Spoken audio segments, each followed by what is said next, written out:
Hello, welcome to my cozy corner of the internet. This month I've played a total of 30 games. 30 games in a month with 30 days. That was obviously for an upcoming video that's going to be special, and I don't want to repeat my thoughts about the games in both videos, so I thought for the month of April, instead of talking about every single thing I've played, I'm just gonna talk about my favorites. And I have quite a few favorites. I'm going to talk about them in the order I played them, and let's just start. So my first favorite game of the month is one I actually played at the very beginning of the month, which really fueled me to play more games. It was Bad Ant Theater. I honestly think this game is pure genius. The developer has created something truly unique. It's a perfect blend of visual novel storytelling and clever puzzle mechanics, and the way those two genres are combined feels so fresh and satisfying. Figuring out all the endings was like solving a big emotional puzzle, and when I finally rolled the credits, I felt genuinely rewarded. Not just for the effort, but it also left me emotionally satisfied. My next favorite is Turnip Commits Tax Evasion. I really enjoyed this one. It just looks like a simple game with cute talking veggies, but things get wild pretty quickly. You play as a tiny turnip who casually commits tax evasion and spends the rest of the game tearing up documents while helping other vegetables with very questionable tasks. The contrast between the cute art style and the chaotic plot is amazing. I laughed out loud a few times, which rarely happens with games that try to be funny. There are many fetch quests, but they literally take 2 minutes and never overstay their welcome. The writing is full of jokes, internet references, and weird characters that somehow all just work together. I didn't love the puzzles, and sometimes the movement felt a bit stiff, but honestly the charm of Turnip Boy and the dialogue made up for it. I ended up wanting to collect everything just for the satisfaction. Ripping up tax document feels way more fun than it should. The game just has this unhinged yet wholesome energy. They even added a free DLC called Limitless Line, which is a roguelike dungeon crawler on a train. It was a complete surprise, but such a fun addition. The end credits literally include a title called Meme Chef, and the song that was playing was so good. You can really feel how much effort and love went into the whole game, and I love that so much.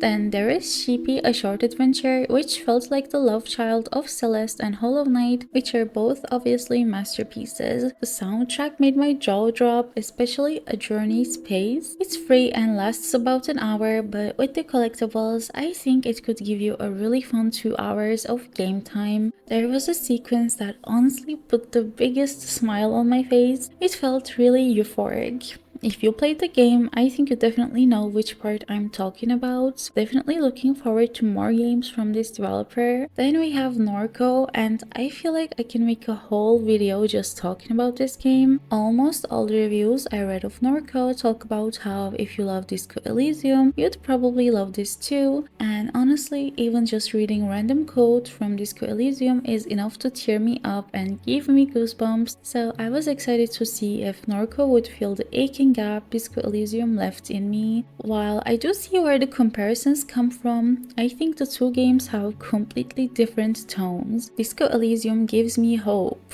Even when everything is falling apart, it has this weird warmth to it. Norco felt darker and heavier. It's less about finding connection and more about grief, memory, and returning to something that no longer fits. That said, I loved it. The setting is incredibly rich, a southern sci-fi landscape full of industrial decay, religious imagery, and surreal moments that somehow all work together. It has this deep, swampy atmosphere that wraps around you. Visually and emotionally, it sticks. And the writing, when it hits, it really hits. I think what makes a narrative game great is how it gets you to care about the characters, and I ended up caring a lot about people I never even expected to like. Norco even has a party system like in RPG games, which isn't a mechanic we see a lot in point-and-click adventure games. The addition of it here really helped those connections with the characters grow. Is Norco a new favorite of mine? No, because there were moments that felt like a bit of a reach and some of the writing didn't always speak to me, but it's definitely an experience I'll remember. one that really left its mark on me. And yeah, I feel like I could just keep going, so I'll stop here. I'll just say this. While Norco didn't replace Disco Elysium in my heart, it echoed in a similar place. My next April favorite is If Found. This is a hand-drawn visual novel and it follows Cassio, a young trans woman who returns to her childhood home in rural Ireland during the early 90s. The story is told through the pages of Cassio's diary and the gameplay revolves around erasing. You literally wipe away memories, people, and even entire scenes to move the story forward. If you love found family and graphic novels, definitely play this. It's more of an interactive novel and there are bonus scenes after you roll the credits where you can literally make your own journal. Of course, as expected from any Annapurna game, it was highly emotional and gave me multiple goosebumps. I also love the fact it's set in Ireland and included many Irish words and their meanings. And my final favorite for April is Ghost on the Shore. This is a beautifully made walking sim and I think it's really underrated for what it is. If you loved Firewatch and have been craving a game like this